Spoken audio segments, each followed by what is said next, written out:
the Catamy family. Welcome again to another episode of this show. Your host, Sifa Catamy, seated here. I'm happy, I'm excited, doing content with other content creators. So, allow me to welcome. Hello guys, my name is Sharon Waniz, content creator. Yeah.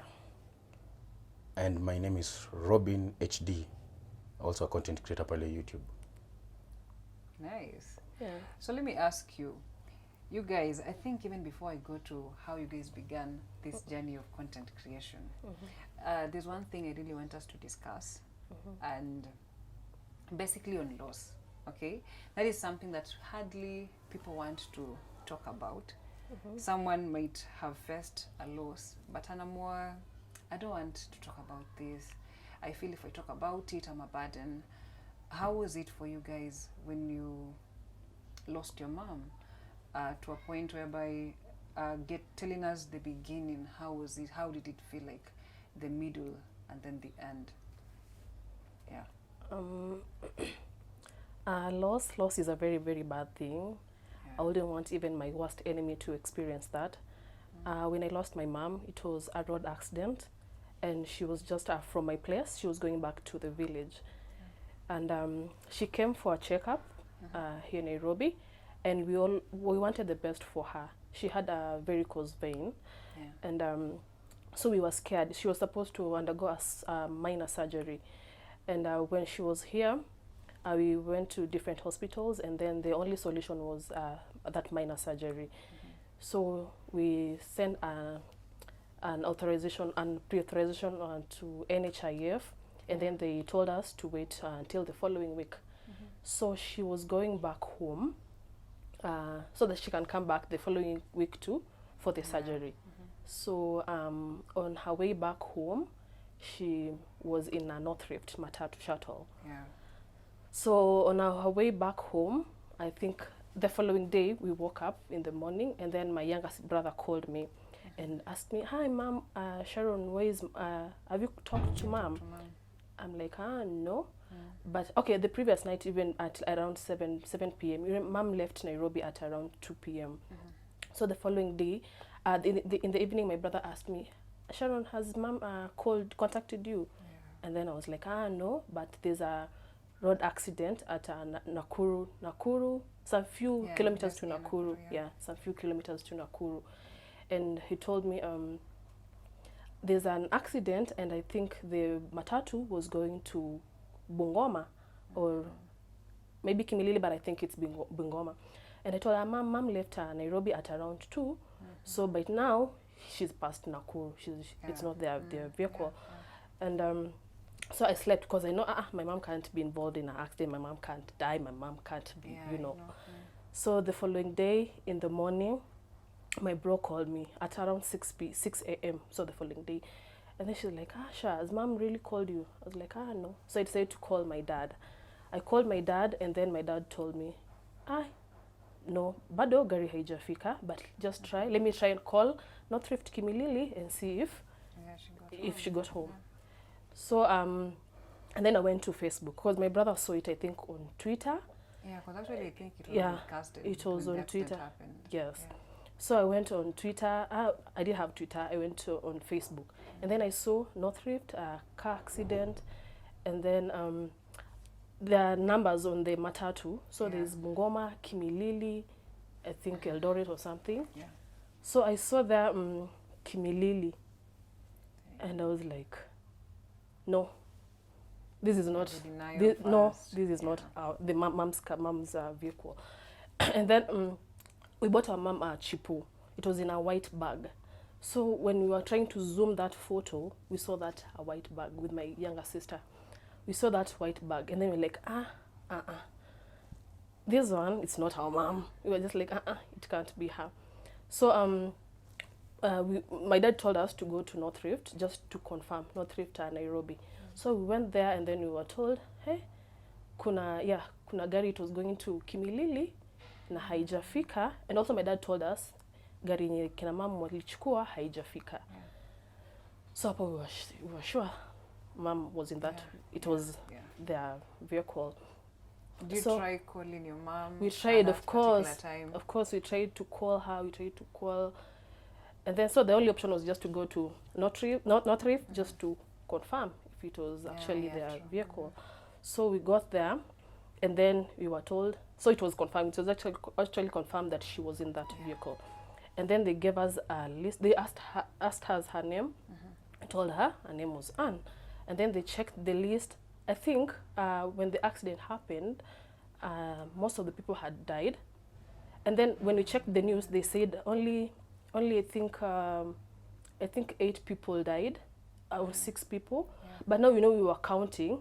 We were thinking like that vehicle has like 14 people, Yeah, 14 so people, yeah, some so people we have survived, survivors, and we yeah. know our mom is a survivor. And then now the position where our mom had sat, it was near the door, and the door was the vehicle was crashed the opposite side, not the side where my mom was. So we knew our mom is okay. Yeah, she's okay. Yeah. So they gave us that list. We were looking for just to confirm if your relative was in that vehicle, and then we confirmed our mom was there. So they told us, there's a woman who survived with a child. There's a woman who survived with a child. We confirmed our mom's name was there, and then they told us, there's a woman who survived, and a child. They tried to explain to us, and then I knew, that is definitely my mom. So we took a matatu, I think it was Mola Line or something, and then they told us to go to North Rift, Nakuru. And then, first of all, they told us our mom is at, some hospital in Nakuru. She was undergoing an operation, that she just had like some few scars, but she's okay. So she's like alive. But now the people in that office, they already know this person, Anne, she's already passed. But now they want us to get there, They don't want to discourage us. They want us to make sure we are there. So we went there, me, my elder brother, and my younger sister. I'm telling you, I think he's still in my pajamas, because, I had worn Crocs. I'd worn Crocs. Yes. And then, so we went there, but I just knew, mom is okay. So we got to North Rift, Nakuru, and then they told us, mama yenyu alikuwa amekaa wapi? And then we told her, because they know, even there, the guys know she's not here. But now they're also just trying to buy time. And then we told her, alikuwa amekaa kwa hii mlango, akasema, huyu ako sawa kwa hospitali. Even they took us to North Rift cafeteria. We ate, you see, they just want to pass time to make sure, they didn't know how to deliver the news to us. So they took us to different hospitals. We went to, Meridian, to different hospitals. And then finally at around 5 p.m., they said, mom is at level 5. So tukaenda huko level 5. And then we went to level 5. And then there's a lady and another gentleman from North Rift. They spoke to another nurse over there, and then after some few minutes, they called us to this room. And then they just told us, I was with my sister.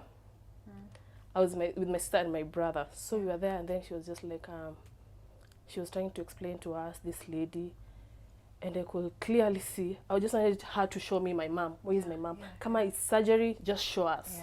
Here she is. And undergo surgery or something.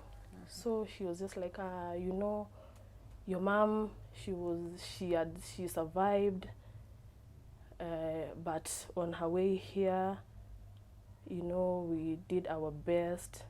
Oh God, my heart is beating. We did our best, but we lost her. I just remember I just hugged my sister. We cried and cried, and also my brother. My elder brother is so strong, but we cried, and I think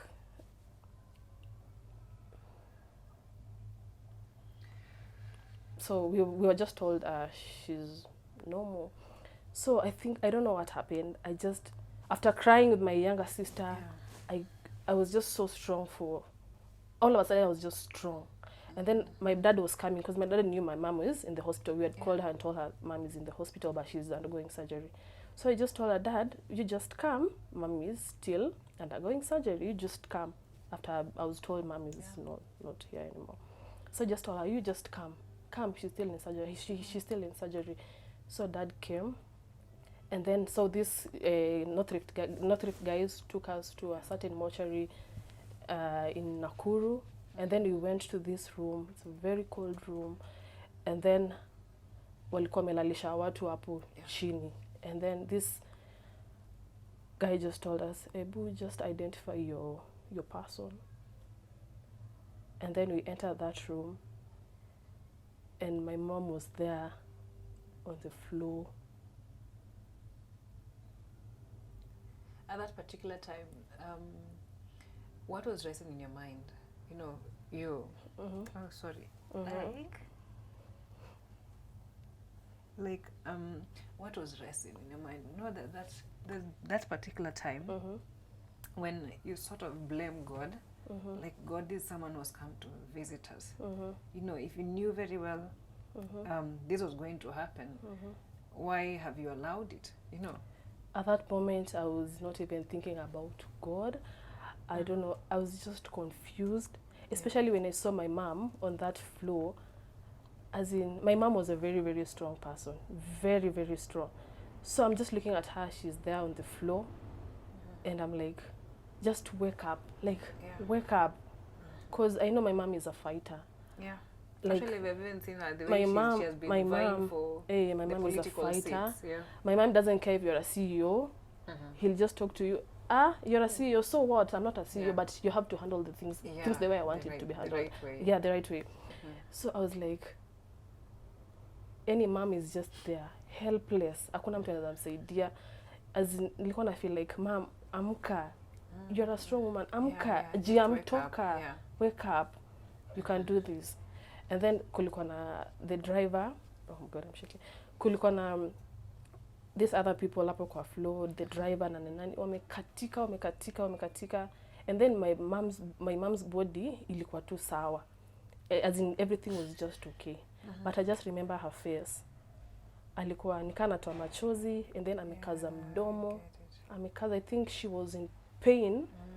Juu impact ya gari. Alikuwa amekaza tu mdomo. But I think then kulikuwa na machozi. So she's actually the one who survived. She's the they were saying in the news, they were saying that there is one person who survived and she was being rushed to the hospital, so it was my mom. Actually, so that's why she was in. No, there were 3 people survived. A mom, a mother, a child, and my mom. So mom alipasa akiwa akifika hosi. At that moment, so the other 2, they survived, but I think because of the damage, they didn't survive. After the surgery, they couldn't make it. So luckily pass. Moving on to Rawbean. How did you feel the moment you've been told, hey, Mom is no longer there? What was the first reaction that you had? You know, first of all, the experience was different because, you know, I watched the news the night before. The news that I get it. You know, for those people who watch my content, they know I'm a political person. I do political satire videos. So I watch news on daily basis. So when I saw the news on TV, I was like, this is just a normal, an accident like any other, the ones that I always watch, because you know how news are. So after I watched it, I switched on the TV, then I went to sleep. I didn't know that, like, I didn't even have any feelings or anything. So when I slept in the morning, my brother called me, and he was like, hey, wait, you know, Mom traveled at night, and there is a vehicle that got an accident. It was even in the news yesterday. And maybe mom might be there. And I was like, apana, this vehicle, what I heard, Jeff Koinange said that the vehicle was coming from Nairobi to Nakuru. So he said, this is not our story. And I told my brother that this vehicle was going from Nairobi to Nakuru. So it's not, Mom cannot be there because we know where she was going. And my brother told me, apana, this vehicle was going to Kimilili. So I immediately nikaingia pale YouTube and I went and rewatched the accident story. So ndio nikasikia hapo like the vehicle was going to Bungoma. So I was like, but it didn't hit me like me, I just knew like, my mom is, it's too, I'm just like, my mom cannot like be in such a thing right now. Yeah. So me, I just did my things. I was not like, I was not even afraid. I was not like shaking or anything like that. Yeah. I just did my stuff, woke up. Then I called my brother. You know, I was working with my brother. So I asked my brother, no, so now are we going to work or what do we do? Yeah. Because of this, he was like, we've heard that there are people who have survived. So let us just go and confirm. So you just go work. Just go and do your things, go work, and maybe we will confirm later. Yeah. So me, I work with my bro and my cousin. So me and my cousin were in Nairobi. We were here. So we went to work. And my brother told me, you know, we were calling them because there are the people who went there. So we kept on calling them, confirming, hey, have you confirmed the list? Yeah. Is mom there? They confirmed after some time that mom was there. You know, but even before they got there, we were calling them like after every 2 seconds. You just like, Anything. I don't know, I just put this call on, like we just talk the whole day, you hear the process. Yeah. So like every 2 minutes, we were like, I'm calling them and they were like, you just relax, like we will communicate when we get there. But now you're not now at ease because you want to hear the information so that you relax. So we decided let us go to work and maybe things will be okay. That day I'm telling you, nilicheza ngoma za gospel from morning. When niliingia work, nilitafuta tu like a gospel mix, a gospel mix. God and to remember I was listening to it the whole day. I was like, God, remember me. today is me and you. Yeah. Today is me. Hata kama mimi I sin, Yeah. but today I want to see your hand. Yeah. So I was like there listening to the songs and I'm like calling them all the time. They're like, we've now confirmed mom was there, but we're being told that somebody was the people who survived.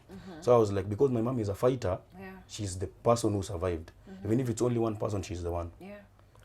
So we were calling them, confirming. Now, but when I was trying to work, it was like so hard. It was getting harder. Yeah.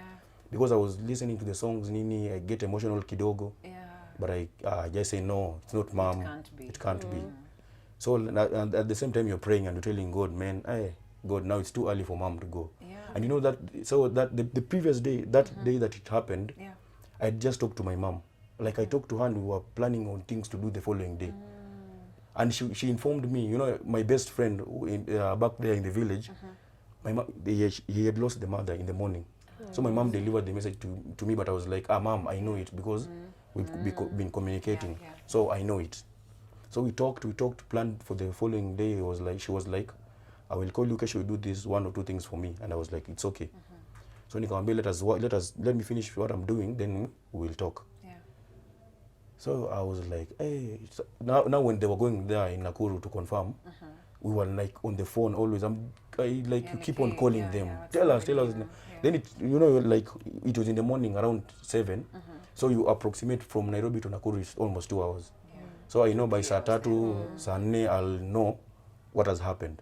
But now I know you're calling them and they were like, hatujafika bado. I'm like, hapana. From Nairobi to there, it's just 3 hours. You're supposed to be there. So they're like, no, we're not yet there. So, I was in my mind. I was like, maybe something has happened and they don't want to tell us. So I was even bitter. Yeah. You know, I was calling her most of the time. I was calling her to confirm like what is happening there, because she sounded strong. Yeah. So I was like, but because they're not communicating, I call my dad. My dad is like, sijafika bado. Yeah. My brother is like, we're Tulia, we've heard that she's somewhere, maybe undergoing an operation or something like that. Yeah. But to us, we're like, you know, I was working with my cousin, so I'm like, kuna kitu imefanyika, and they don't want to tell us. So, you know, you even get bitter, you're like, Abanas, you just tell us, kama ni kunini to doing it now, we know what we were supposed to do, because at the end of the day, we'll have to know. Yeah. So the time ikaenda tu hivyo until jioni. So it reached around there saa 9 and I was like, mi siwezi fanya kazi. Let her just go back home, wait for the message tukiwa huko. But in the vehicle I was crying. Na my cousin, we were crying and I'm like, hey, mbona tunalia na tujaambiwa. But tulikuwa tunalia na shake like, and I feel too no, things are not right. So tukafika kwa nyumba and I was like, acha tujipe tu moyo, maybe things will be okay. Tukaenda tukanunua hapa kuku na chipo. Kusema tunaenda tujibonde kwa hao. Tukingoja the news, tunajua my mom she's a survivor, ni mtu very strong. Tutapata tu message, definitely she's the one who survived. Tukaweka machipo kwa meza, tunajaribu kukula, unachukua kamoja hivi, unajifanya umeikula, but you're just still in that one chipo. Umejua like the food was just there. Tukakaa like we didn't even eat. So ikafika jioni ndo nikamcall and she asked me, hey Robbie, are you standing or are you seated? We nikajua now this this now the message that I didn't want to hear. Then she just told me that mom was we lost her. That's what she said, tumempoteza. So we just like, even I didn't cry because the information was too heavy for me. Yeah, I didn't cry. I just sat down because nilikuwa nimeka loudspeaker, so my cousin was there also. Alikuwa amesikia.